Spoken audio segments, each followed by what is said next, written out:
These are the perfect mini treats to make, especially if you are a cheesecake fan. They're basically little handheld Oreo cheesecakes. So to make these, you're going to add 1 Oreo into each cupcake liner. You're going to need 2 pans, but you won't fill up the second pan completely. So just put the Oreos in the bottom of each cupcake liner. Then in another bowl, you're going to add 16 ounces of cream cheese that's room temperature, and make sure to mix that up until it's super creamy. And then you're going to add a 1/3 cup of sugar and 1/4 cup of sour cream.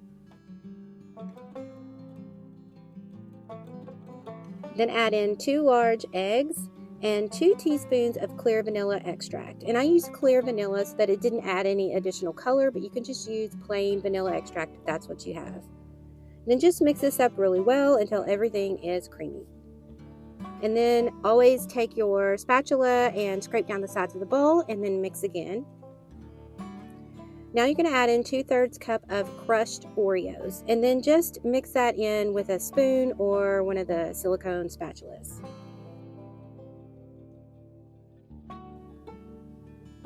You're going to add this to your cupcakes just right on top of the Oreo cookies, and make sure you fill it up to the top. And also note you're going to need to use part of another cupcake pan because this recipe will make about 16. So then you're going to bake these at 325 degrees Fahrenheit for about 15 to 25 minutes. Let them cool for just a little bit, and then you're going to transfer them to a sealed container, and you want to chill these for at least 2 hours. You need them to be cold. And so once they're chilled, you can pipe on some whipped cream on the top. And then I just added a little bit sprinkling of some more crushed Oreos, and that really finished them off.